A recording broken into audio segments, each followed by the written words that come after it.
Hello and welcome back to Let's Play Pillars of Eternity with me, Bring It On. We still need to equip our new monk companion.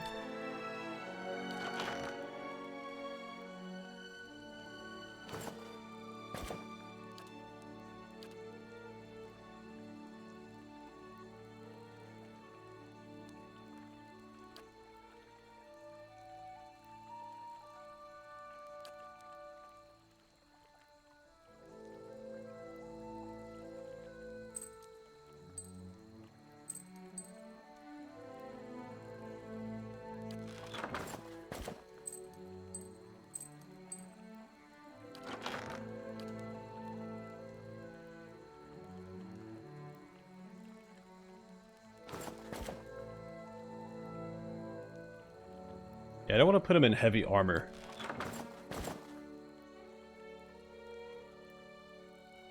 So we'll do that for now. Alright, let's go ahead and speak to our two new companions. What you got for me? How did you end up in Stalwart? The other gift bearers told me Stalwart was close to the Abbey, so they suggested I ask for directions in town. You mean the other gift bearers don't know where the Abbey is? Like I said, it's one of Andra's most ancient temples, and her followers aren't really known for their records keeping. You're not exactly dressed for the weather. Well, Ix-Model's flat is platter. When the gift bearers told me Stalwart was way up in the mountains, I thought they were exaggerating. She shrugs. Anyway, I hate packing. Me too. I see. Always happy to chat. Well, why did you become a gift bearer? I guess I like wandering and meeting new folks. I've never been good at staying in one place for long. She shrugs. I have questions about the Abbey of the Fallen Moon. Me too. She glances at her boots. Why are you looking for the Abbey? I'm a gift bearer.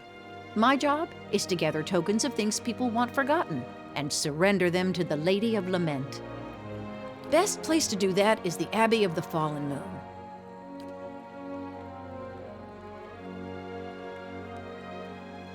What kinds of tokens do you take? Anything that represents a moment or a memory someone wishes to leave behind. Well, love notes, awkward family heirlooms, bad poetry, the kinds of things you want to forget.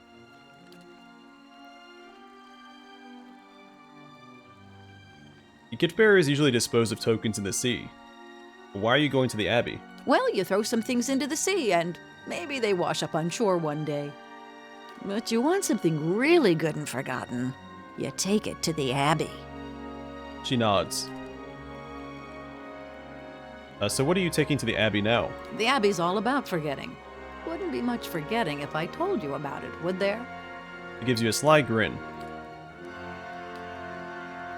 Tell me about yourself. Where to begin? I spent almost 10 years as a mercenary in Old Valia. Plenty of work there. She tilts her head up and starts counting items off on her fingers. After that, I fought pirates in the Deadfire, or for them, depending on who he was paying. Did a short stint in the White That Wins, then roamed around the Living Lands, and finally joined the gift bearers in Ix-Model's. And here I am. She grins. Actually, I was asking about where you came from before your adventures. Not much to tell. She waves a hand and looks away quickly. Grew up in Roatai. Left when I was still pretty young. Haven't been back since. Why not? Oh, you know. Spent almost 20 years there. Change of scenery is good, right? She gives you a breezy smile, but it looks forced. I see. Better to look forward than back. That's what I always say. Why so much travel? Guess staying in one place never much suited me. And you gave up soldiering, piracy, and adventuring to join Andra's gift bearers. She laughs. Still plenty of adventures, just different circumstances. I have questions about some of the lands you visited. I'm always up for war stories. What was Old Valia like? Grand. A skirmish every day, and a feast at another Kamta or Marqueso's keep every night. Those were good, carefree days. Oops, sorry. Tell me about the Deadfire Archipelago. Dangerous. You got pirates and sea monsters. Don't even get me started on the merchants. I had a good run there. I got tired of trying to keep track of who had a knife pointed at my back. What were your experiences in the White That Wins? Short. That place is too cold for anything but leaving. I'm curious about the living lands. He laughs. Most folk are. And after 10 years there, feels like I just saw the edges of the place. You can start the day in a desert and find yourself in the middle of the jungle by nightfall. Everything there is just a little wilder. Goes for the folk as well as the creatures. Part of me misses it still, but you wake up every day knowing it might be your last. I stayed lucky longer than anyone has a right to expect. That's all I wanted to know. Something else in your mind? That's all for now. Zawa is ready. My thoughts wander often to the lost builders of this fortress we seek. They were erased from the world. I wonder, was it meant to be so?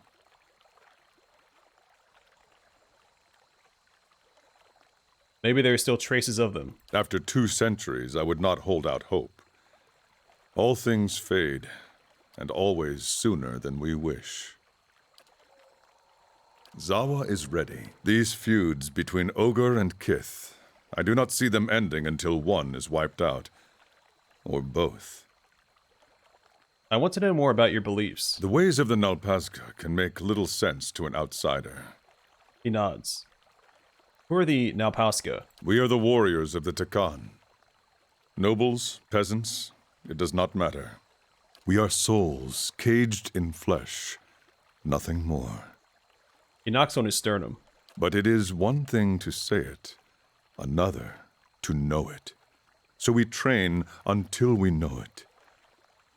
Or until we meet our ends. Zawa regards you a moment. I give this answer because it is what you wanted, but the Nalpazka would say different. They would say that we are nothing at all. What do the Nalpazka seek?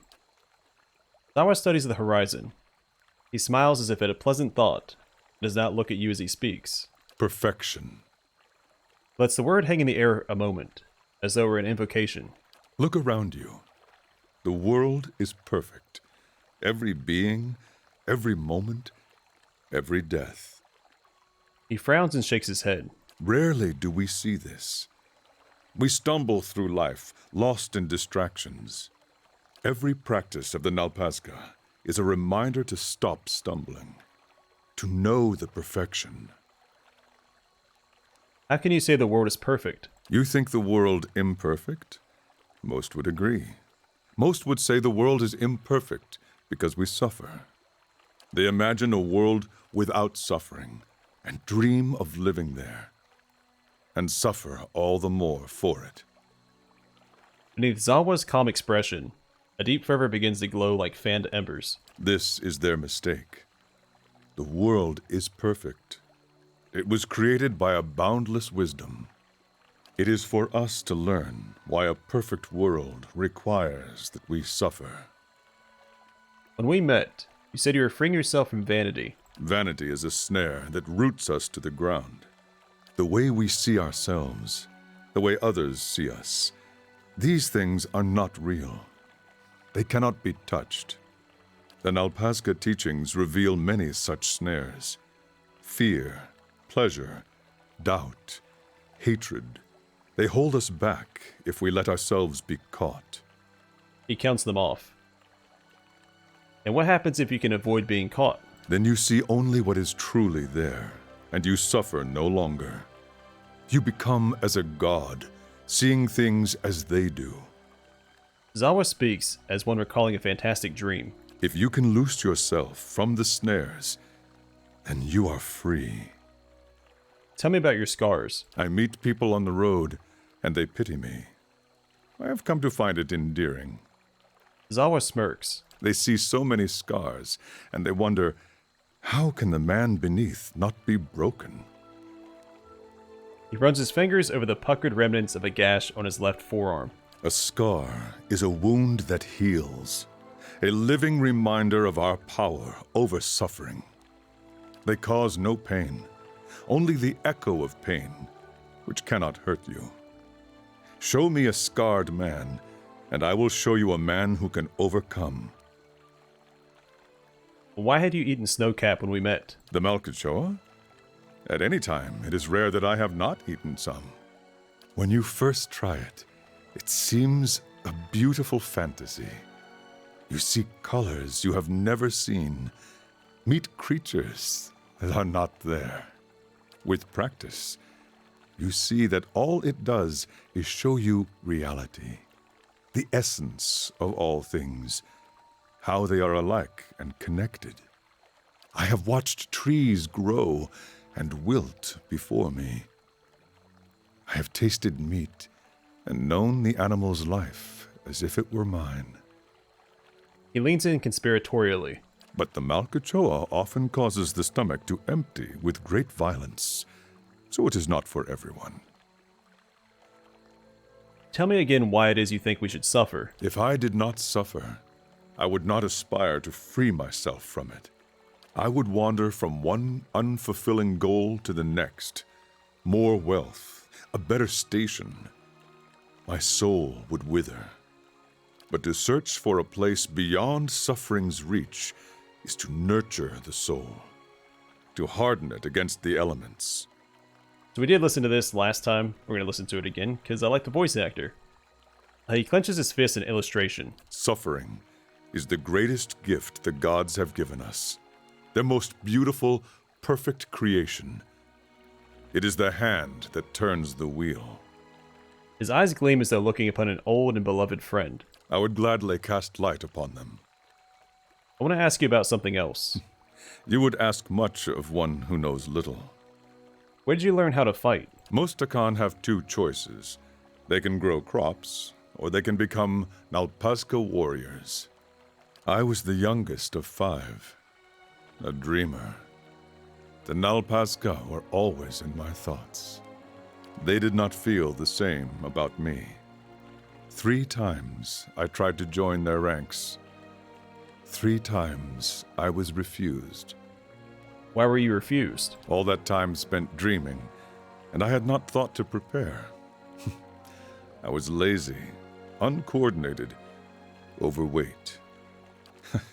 If they had not refused me, what shame I might have brought to them. He chuckles. But they accepted you eventually. They had no choice. Our high priestess had a vision. Let me guess. Malkachoa. Malkachoa plus some other shit, knowing her.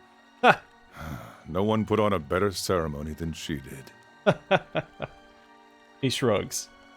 What did she see? She saw me as chieftain, leading a host of Nalpazca warriors to victory over our enemies, the Quetzalcoatl. Last word twists his mouth as though he's eaten something spoiled. Our last chieftain had died over the winter. A new one had not yet arisen from the Nalpazca. So the timing was right. The next day they brought me before Ishipilo, the great master of the Nalpazca, and I became his pupil. And this Ishipilo, or Pio, did you say Pio? I didn't catch it. Taught you everything you know now. Yeah, I think it's Ishipio.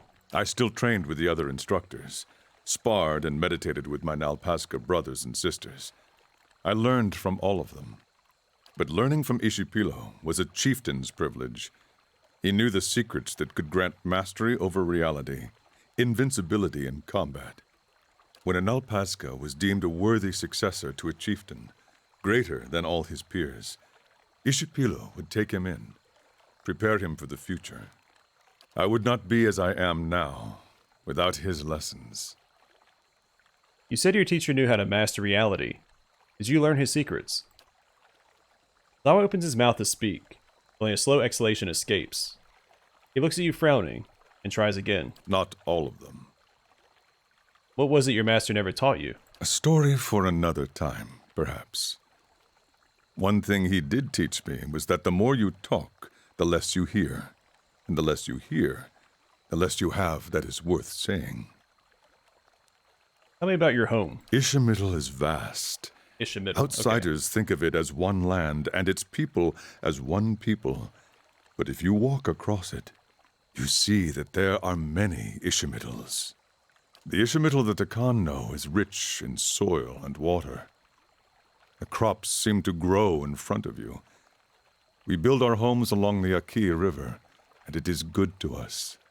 Though every so often it floods, so that the Khan do not forget their suffering. It would not be the rainy season without my neighbor Esley swimming after his escaped goats and nearly drowning. The Murthon Zawa's face buries itself suddenly, as though evading capture. But home is an idea, no more real than justice or honor. My home is here now, wherever I stand. What were you doing before you came here? I hope to share knowledge with the monks of the Thousand Dreams. Their monastery lies east of here. They are said to be seekers of greater truth, like the Nalpazga. But if they still exist, I did not find them there. Let's keep moving. Alright. I know our companions a little better. Been inside all of these places, so let us go to Adurin's wagon. Let's make sure there's no one to speak to over here. We've found a couple of people that gave us quests. Feels like it's hardly worth putting the huts back up. Better than standing out here shivering. Out and about and not next to one of the marked locations on the map.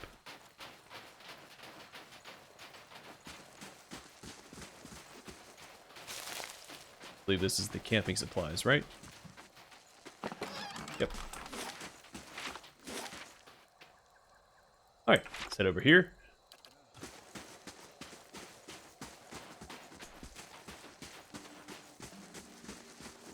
Right.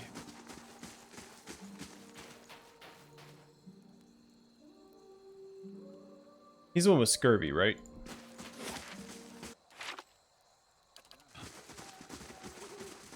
Mm-hmm.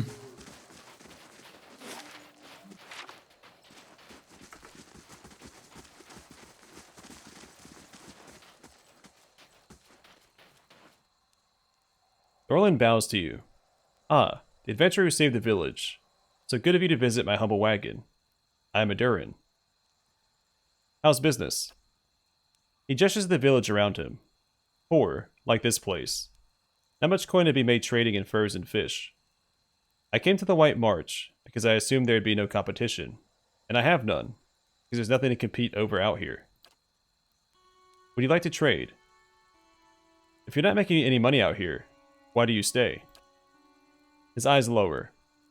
I was rather vocal about my inevitable success with my friends and family. If I give up in return with little more than I left, then... His hands ball into fists. No, it won't be like that. I'm not giving up yet. Show me what you have for sale.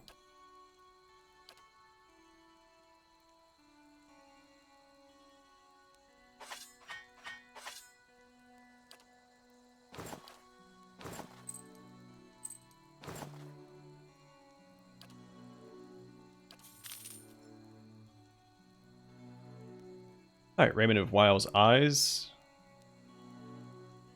I might give this to Zawa, because it's light armor. You grant Spirit Image when hit by a critical hit, and plus 25 defense against charmed, confused attacks, plus 10 defense against dominated attacks. This great cloak is covered in a multitude of stylized eyes, symbols of the god Wile. It said it had been created by the wizard Gorin, who hoped that the pious endeavor might invoke Wile's protection. Set against the many eyes of the 100 mysteries, Gorin hoped his enemies would stumble after falsehoods, while he would remain resistant to the bewildering effects of the world's mysteries. Those who have come across the cloak since have found much use in its enchantments. What became of Gorin himself is unknown, however, and nothing else remains of the man or his works. Ultimate Hat of Alluring Perfection.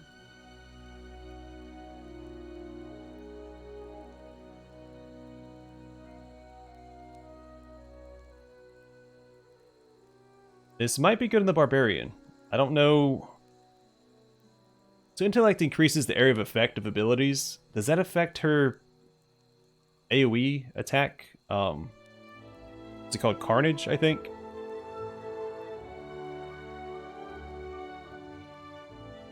Let me check something real quick, and I'll come back and read this.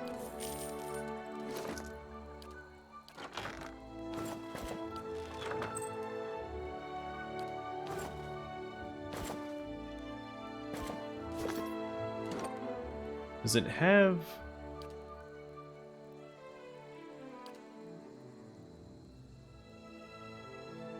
Yeah, it doesn't have an area indicated, so I don't think it affects that. So I think that's a good hat for her to have. Doesn't really need concentration. I mean, deflection is nice, and will is nice. But I think that's a worthwhile trade-off. So I think we'll buy that for her.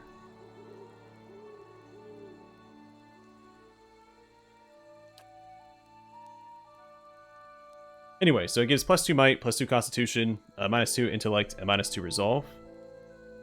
This hat was designed by an apprentice wizard who sought to create the perfect magical accessory. He spent weeks binding spells and wards to the material. When he finished, he felt that it looked rather plain. He wanted to strike an imposing figure for peers and rivals, so he spent a few more days adding embellishments. A crest of feathers behind one ear, a band of silk around the brim. It was an improvement, but also showed the young wizard how poorly he'd chosen his original color scheme. So he spent a few more days experimenting with other shades in suede, satin, and leather. While the poor young apprentice obsessed over his hat, his peers continued studying spells and hexes. By the time of his first duel, he'd assembled a fantastic wardrobe, but forgotten many of his spells. His performance ended his budding career in magic almost ignominiously. It's ignominious. Jeez, there's another syllable there. Ignominiously. But he wanted to become a successful tailor. It's a little pricey. Probably look at the rest of this first.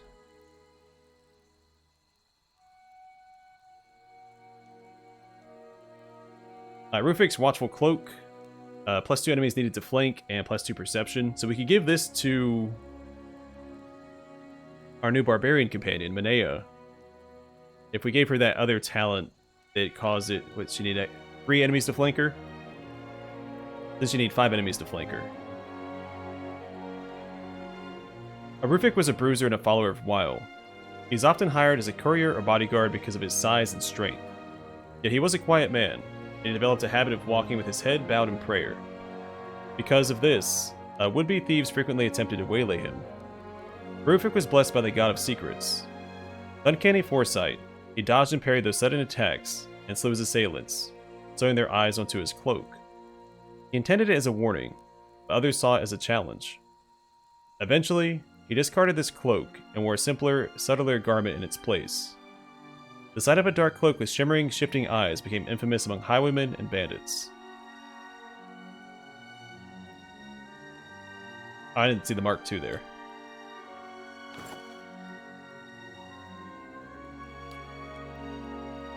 Riona's Buckle, +5 accuracy when below 50% endurance, +20 defense against disease and poison attacks.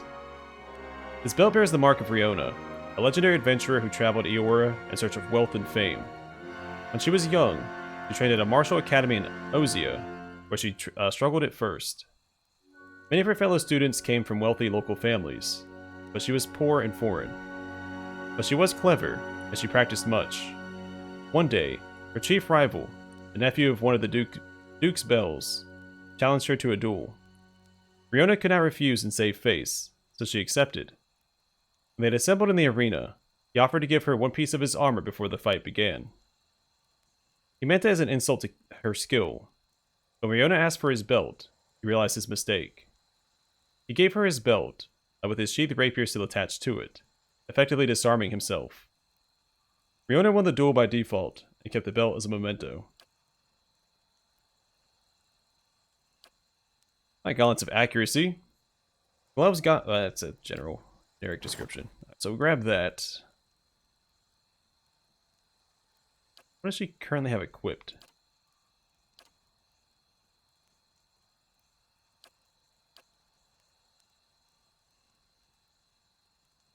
And because it scales so well, we'll go ahead and grab that for her anyway.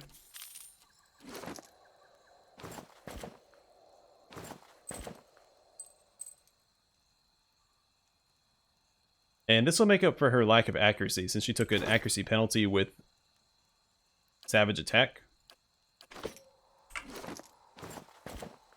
That evens that out. And last but not least, Thirsk's house. I mean, he might be least. I haven't met the guy yet.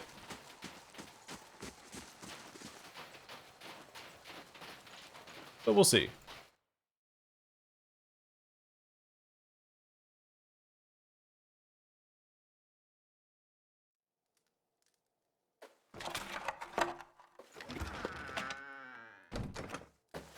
It must be soon. 2 days, I'll have it no in no more. time. The work of a moment. The shaft of each spear is splintered and broken, each of them held together only by tightly bound leather straps. These necklaces have been made from the teeth and claws of various predators, wolves, bears, and lions. Nice and slow. The dwarf is busy staring into the fire, slowly puffing away on his pipe. As you greet him, he's visibly startled and his pipe clatters to the floor. Sorry. Didn't hear you come in. My ears aren't what they used to be. He stoops, wincing, to retrieve his pipe. When he rises again, he has a hand against his side. Who are you? I'm Thiersch. I've lived here long enough that Kith have started calling me the Old Hunter. And that's about all I can say for myself.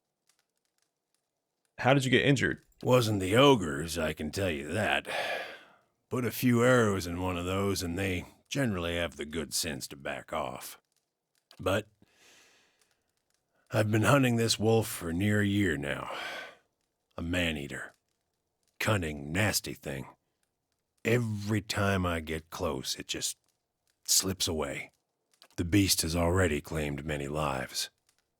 The first victim was my son, Saldrin. Darius looks down at his pipe for a moment, features hardening. Zara leans in eagerly. Go on. Darius furrows his brow a moment, but continues anyway. Got the better of me this last time. Distracted me long enough for one of its kin to turn up. Nearly bit me clean in half. I'm a few weeks out from trying again. He winces. You said this thing is a wolf. No ordinary wolf. A monster. This creature is big. And I see the signs it leaves behind. The mess it made to the last couple of hunters and the elk. Doesn't always finish its meals. Damn thing might be sick. Might have a bullet in its jaw. Something. In any case, it needs to be put down. Where is this beast? It roams the russet wood out to the west. Seems to have decided the lake is a good place to find prey. Yeah. It's picked off some scattered ogres from time to time. But mostly it's been going after hunters, travelers. Can you tell me about your previous encounters? Nothing to tell. Near misses, all of them. One time he clambered right up the cliffs to avoid my snares. Another time, he chased a bear into my camp. I nearly had him once. I could hear him below, eating, and I had the gun aimed right for him. Until the wind changed. He charged headlong into the tree to get at me. Nearly knocked me off my perch. And when I righted myself, he was gone. I'll keep an eye out for it. It needs doing. But I warn you, this beast is not to be trifled with. It must make its lair somewhere to the west. If you mean to go there, keep your wits about you. Watch yourself on the mountain. In these lean times, everything looks like prey to something. I have some questions. Coming to your elders for advice, is it? What can I do for you? Teodor said I should talk to you before I head to Longwatch Falls. A good thing you did. Hot springs north of the road are crawling with Log of Faith. Surprised Teodor found himself out there. The thing to know about Log of Faith is they're fast. Tolerant to cold too, to try another angle of attack. Something seems to occur to him.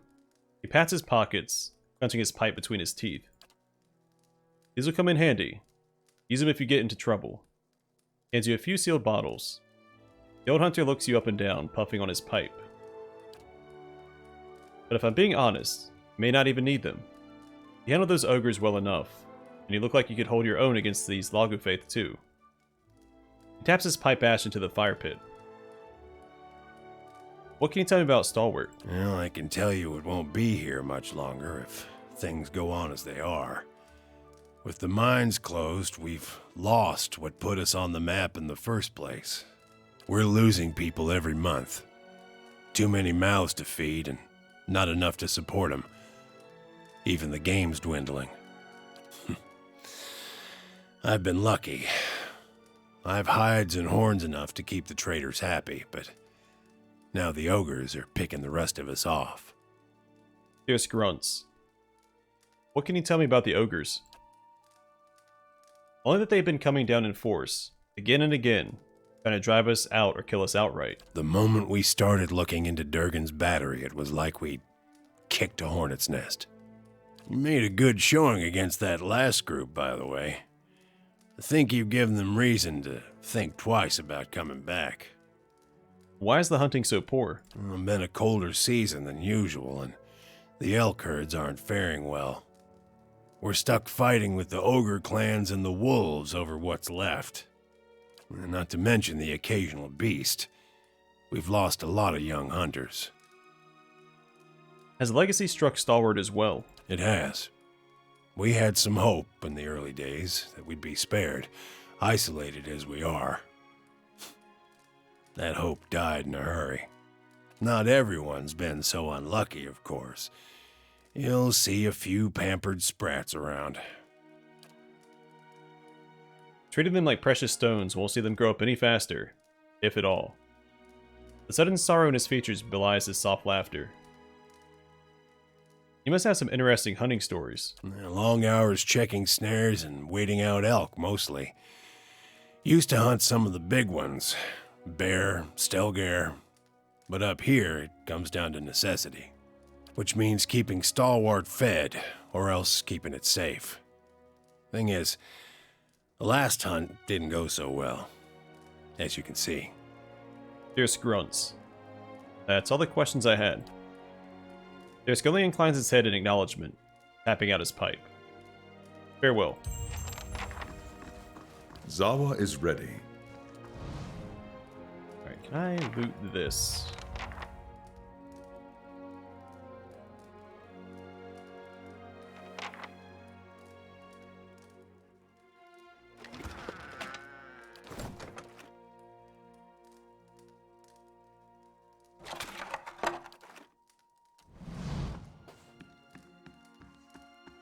Step lightly.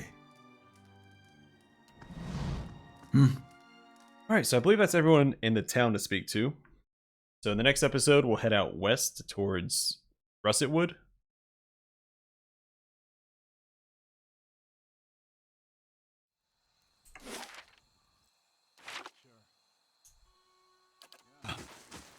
Also, can I Yes. use this preemptively?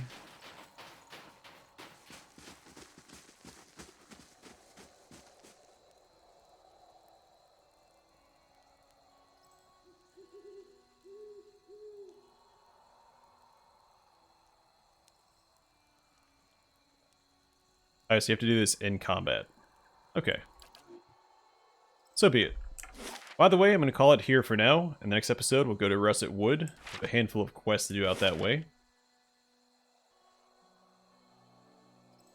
And that will be a good start to our adventures in the White March.